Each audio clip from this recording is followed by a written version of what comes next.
பாஸ்கரன். காஞ்சிபுரம் மாவட்டத்தில் உட்பட்ட நத்தாநல்லூர் பஞ்சாயத்தில் மதுராநல்லூர் கிராமத்தில் விவசாயம் செய்து கொண்டு வருகின்றேன். நான் பிறந்ததிலிருந்து விவசாயத்தை பார்த்தவன். என்னவென்றால், என் பாட்டனார் விவசாயம் செய்தவர், என் தகப்பனார் விவசாயம் செய்தவர், நானும் விவசாயம் செய்து கொண்டிருக்கின்றேன். எனக்கு 3 குழந்தைகள் உள்ளன. அவர்களை நல்ல முறையில் படிக்க வைக்க வேண்டும் என்று அவர்கள் படித்து கொண்டிருக்கிறார்கள். மகள் எம்பேடும், மகன் பியும், இன்னொரு மகள் பிகாமும் படித்து கொண்டிருக்கிறார்கள். நான் இன்றும் விவசாயத்தை தொடர்ந்து செய்து கொண்டிருக்கின்றேன். ஆனால் விவசாயத்தில் லாபம் உண்டு. சொந்தமாக செய்தால் லாபம் உண்டு. ஆட்களை வைத்து செய்தால் இன்று துளியளவும் லாபம் இல்லை. விவசாயத்தை மறந்துவிட வேண்டியதுதான். காரணம், அரசாங்கம் செய்யும் உதவி விவசாயிகளுக்கு போதாதது. ஆனால் சொந்த உழைப்பு செய்கின்ற விவசாயிகள் லாபகரமாக செய்து கொண்டிருக்கிறார்கள். இன்று விவசாயம் நடந்து கொண்டிருக்கிறது என்றால் சொந்தமாக விவசாயம் செய்பவர்கள் மட்டும்தான் லாபத்தை ஈட்டிக் கொண்டு விவசாயத்தை செய்து கொண்டிருக்கிறார்கள். ஆகையால் நான் விவசாயத்தை நான் இருக்கும் வரை செய்வேன் என்று செய்து கொண்டிருக்கிறேன். என் மகன் படித்து கொண்டிருக்கிறார்கள். அவர்களும் இந்த விவசாயத்தை 100% செய்வார்கள். ஆனால் படித்து கொண்டிருக்கிறார்கள். விவசாயத்தை கற்றுக் கொடுத்திருக்கிறேன், 100% செய்வார்கள். லாபகரமான விவசாயம்.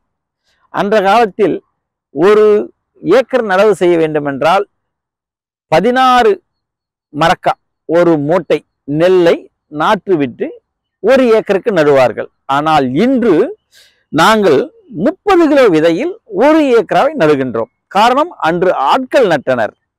இன்று நாங்கள் இவைகளை இதோ நடவு செய்து கொண்டிருக்கிறோம். இந்த நடவை இயந்திரம் மூலம் நடவு செய்திருக்கிறோம். ஆகையால் வெறும் 30 கிலோவில் நடவு செய்கிறோம். சொந்தமாக மிஷின் வைத்து கொண்டிருக்கிறேன். ஆகையால் எனக்கு லாபம் இருக்கின்றது, லாபம் ஈட்டுகின்றேன். இந்த விவசாயம் செய்வது நாற்றினை 30 கிலோ நாற்றினை பாய் போட்டு, அதற்கு மேல் மண் போட்டு, அதற்கு மேல் விதை விட்டு நாற்றங்களை தயார் செய்து 20 நாட்களுக்குள் நாற்றை நடு செய்கின்றோம். இப்பொழுது இது நாற்றங்கால் 20 நாள், நடவு நட்டு 15 நாள் ஆகிறது. ஆக மொத்தத்தில் 35 நாளில் இந்த நாற்று நடவு தயாராகி நிற்கிறது. ஆதி காலத்தில் 30 நாள் நாற்றங்காலில் இருந்து அதற்கு பின் தான் எடுத்து நடவு செய்வார்கள். இதுதான் வித்தியாசம். பருவம் பார்த்து செய்கள். நண்டு போக நடவு, வண்டி போக வாழை, தேர்ப்போவ தென்னை என்று அந்த காலத்தில் எங்களுக்கு எங்க பாட்டனார் தகப்பனார் சொன்னது.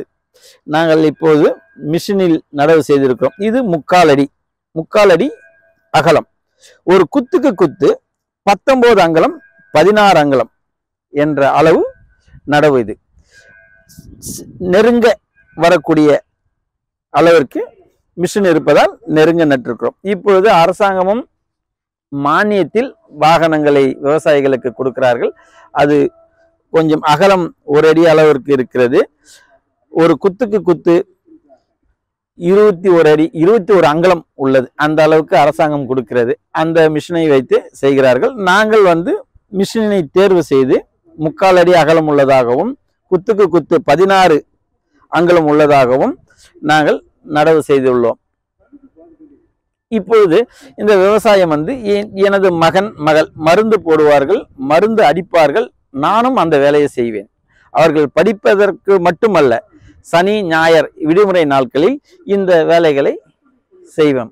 நாங்கள் சொந்தமாக செய்வதால் எங்களுக்கு லாபம் இருக்கிறது. நாங்கள் எங்கள் கழனியை சுற்றி உள்ள இடங்களில் ஊடுபயிராக தென்னங்கன் வைத்துள்ளோம். இது வரிசையாக பார்த்தீர்கள் என்றால் தென்னங்கன் வைத்துள்ளோம். இது ஒரு மகசூல் எங்களுக்கு ஊடுபயிராக வர வேண்டும். என் தகப்பனார் வைத்த மரங்கள், அதோ அதிகமான உயரங்கள் உள்ள மரங்கள் எல்லாம் என் தகப்பனார் வைத்தார்கள்.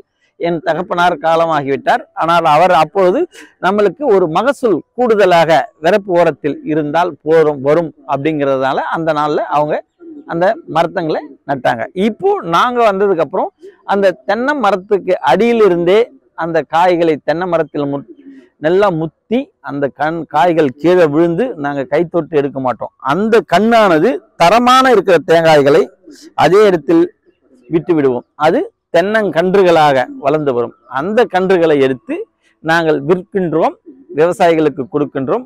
விறப்பு ஓரத்தில் நடவு செய்து உள்ளோம். இது வந்து எங்களுக்கு கூடுதலான ஒரு லாபம். காரணம் என்றால் ஒரு விவசாயத்தில் எங்களுக்கு ஒரு இளநீர் வந்து 15 ரூபாய் என்ற மதிப்பில் நாங்கள் கொடுக்கின்றோம். அது வந்து விறப்பு ஓரத்தில் இருக்கும் இளநீர். வெய்ய காலத்தில் எங்களுக்கு அந்த இளநீர் வருமானம் கொஞ்சம் கூடுதலாக இருக்கும். மற்ற காலங்களில் தேங்காய் வந்துடும், தேங்காயை விற்போம். தேங்காய் எங்கள் வீட்டில் வந்து எண்ணெய் எதுவும் வாங்குவதில்லை. இயற்கையாக தேங்காய் பயிர் உடைத்து தேங்காயை செக்கடித்து நாங்கள் வீட்டிற்கான உபயோகத்திற்கு தேங்காய் மட்டும்தான் உபயோகப்படுத்துகின்றோம். தேங்காயில் தாய்ப்பாலுக்கு சமமான சத்து உள்ளது என்று ஆராய்ச்சியாளர்கள் சொல்லியிருக்கிறார்கள், ஆராய்ச்சி பண்ணியும் சொல்லியிருக்கிறார்கள். ஆகையால் நாங்கள் தேங்காயை மட்டும் வீட்டிலே பயன்படுத்துகின்றோம். ஆகையால் அந்த தென்னை மரம் மழை காலத்தில் தேங்காயை பயன்படுத்திக் கொள்வோம். தரமான தேங்காயை அதே இடத்தில் விட்டு தேங்காயும் அதே இடத்தில் வரும். அது வந்து கழனி சுற்றி ஊடுபயிராக வைப்போம். இப்பொழுது நாங்கள் இது 30 நாள் வந்து விட்டது. இந்த 30 நாள் என்ற ஒரு 15 நாள் கேப் விட்டு சிறிதுக்கு சிறுக மருந்து கொடுப்போம். மருந்து கொடுத்து வரும்போது எங்களுக்கு மகசூல் வந்து பயிர் வந்து நல்லா நேர்பார்வையில் இருப்பதால் நல்ல முறையில் வருகிறது. எங்களுக்கு வந்து நாங்கள் அதை அறுவடை செய்து நேரடி கொள்முதல் அரசாங்கம் செய்கிறது. அதே மாதிரி தனியார் வியாபாரிகள் உள்ளனர். தனியார் வியாபாரிகள் ஒட்டுமொத்தமாக சேர்ந்து கொண்டு அவர்கள் ஒரு குறிப்பிட்ட, அதாவது நேரடி கொள்முதல் நிலையத்தை விட குறைந்த விலையில் வாங்குவது போல் செய்கிறார்கள். ஆனால் அரசாங்கம் அவர்களுக்கு ஒரு வழிகாட்டியால் நல்லா இருக்கும். அரசாங்க மதிப்பீட்டை விட வெளி மார்க்கெட்டில் உள்ள வியாபாரிகள் வாங்கக்கூடாது என்ற சட்டம் கொண்டு வந்தால் எங்களுக்கு யாருக்கு அரசாங்கத்துக்கும் கொடுக்கலாம், வியாபாரிகளும் கொடுக்கலாம் என்ற நிலைமை இருக்கும். எங்களுக்கு அந்த ஒரு உதவியை அரசாங்கம் செய்து கொடுத்தால் நன்றாக இருக்கும். ஆனால் நாங்கள் வந்து நேரடி கொள்முதல் நிலையத்தில் 18% 17% மார்ச்சர், அதாவது காய்ச்சலோட பதம் வர வைத்து நாங்கள் அந்த நெல்லினை காய வைத்து அரசாங்கத்துக்கே விற்று விடுகிறோம். அரசாங்கத்துக்கு விற்ற பிறகு அரசாங்கம் அவர்கள் வாங்கி கொண்டு அதை அரசு கொள்முதல் செய்த நெல்களை எடுத்து அவர்கள் சேகரிப்பு செய்து அதை தானிய கிடங்கை எடுத்து சென்று அவர்கள் அதை பதப்படுத்தி அதை அரிசியாக ஊற்றி ரேஷனில் கொடுக்கிறார்கள். ரேஷன் அரிசி சாப்பிடுவது போல் இல்லை, இருந்தாலும் நாங்கள் கொடுக்கும் வரை தரமாக இருக்கிறது, தரமாக கொடுத்து விட்டு வந்திருக்கிறோம். அந்த தரத்தை அவர்கள் மதிப்பீட்டு செய்தால் நன்றாக இருக்கும். இது விவசாயத்தினுடைய லாபங்கள். இந்த ரகம் வந்து 10க்கு 10. ஒவ்வொரு போகத்திலையும் ஒவ்வொரு ரகங்கள் வந்து தேர்வு செய்து நடுவோம். இப்போ 10க்கு 10 நட்டிருக்கேன். காரணம் என்னன்னா, இது வந்து வெய்ய நாள்லையும் தாங்கும், மழை நாள்லையும் தாங்கும். மழை வெய்ய ரெண்டுமே வந்து கீழே விழுந்துடாது பயிர். அதனால 10க்கு 10 ரகம் வந்து தயார் பண்ணி நடவு செய்திருக்கிறோம். இந்த விதையை வந்து நாங்களே சொந்தமாக வந்து உற்பத்தி பண்ணிடுவோம். அதாவது டபுள் அட்டை, பச்சை அட்டை அப்படின்ற மாதிரி டபுள் அட்டை, அதை வாங்கிட்டு விதையை வந்து எங்களோட ஃபீல்டில் விட்டு எங்களோட ஃபீல்டில் இருந்து எடுத்து நாங்கள் ஒரு 4-5 விவசாயி அந்த விதையை வந்து பிரித்து பயன்படுத்தி நடவு போடுவோம். நடவு போடும்போது எங்களுக்கு வந்து எங்கள் இதில் உற்பத்தி பண்ணதுனால எங்கள் ஃபீல்டுக்கு வந்து அது தரமாக வருது. இன்னொரு ஃபீல்டில் இருந்து வரும்போது அது எந்த அளவுக்கு வரும்ன்றது தெரியாமல் நாங்கள் பயன்படுத்த மாட்டோம். நாங்கள் முதல்ல பயன்படுத்தி அதை வரத்தினுடைய தரனை வச்சு பண்ணுவோம்.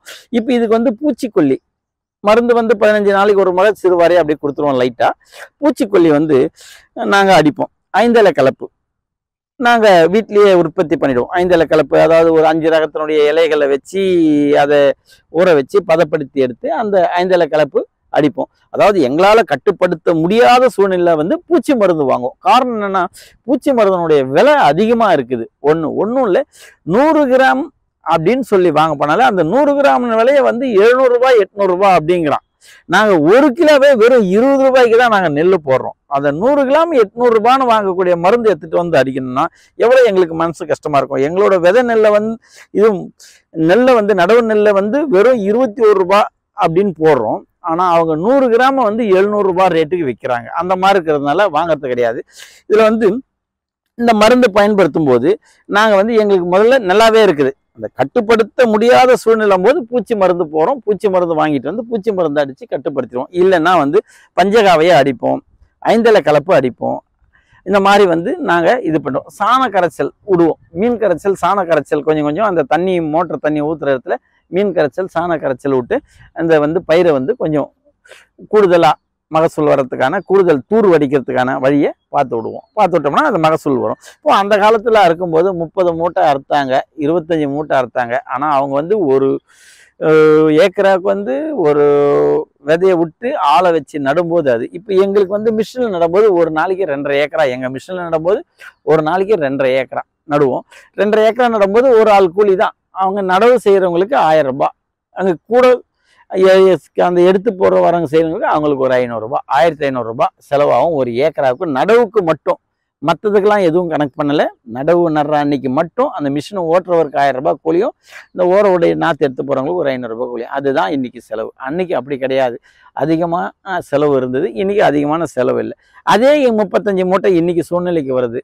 இன்னைக்கு சூழ்நிலைக்கு வரும்போது எங்களுக்கு அந்த 35 மூட்டை வரும்போது எங்களுக்கு லாபகரமாக சொந்தமாக செய்யறதுனா லாபகரமாக தெரியுது. காரணம் என்னென்னா, ஒரு எங்களோட நெல்லோட விதையும் ஒரு மூட்டையே வந்து எங்களுக்கு இன்னைக்கு என்னுடைய சூழ்நிலை வந்து 1000 ரூபாய் 1300 ரூபாய் அப்படிங்கிற ரேட்டில் இருக்குது.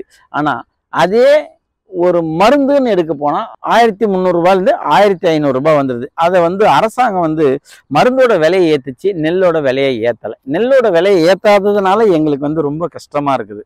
இது தவிடோட விலை கூட அதிகமாக இருக்குது, ஆனால் அரிசியோட விலை கம்மியாக இருக்குது, நெல்லோட விலை கம்மியாக இருக்குது. ஆனால் நாங்கள் நெல் போட்டுட்ட பிறகு அந்த நெல்லை எடுத்து போய் தனியாரில் உள்ள வியாபாரிங்க அரிசியை பதப்படுத்தி அரிசி விற்கிறாங்க. அவங்க அரிசி விற்கும்போது 30 கிலோவா 1000 ரூபாய் விற்கிறாங்க. ஆனால் நாங்கள் வந்து 80 கிலோ நெல்லை அந்த 1300 ரூபாய்க்கு கொடுக்குறோம். அது அரசாங்கமும் சரியான கணக்கீடு செய்யலை,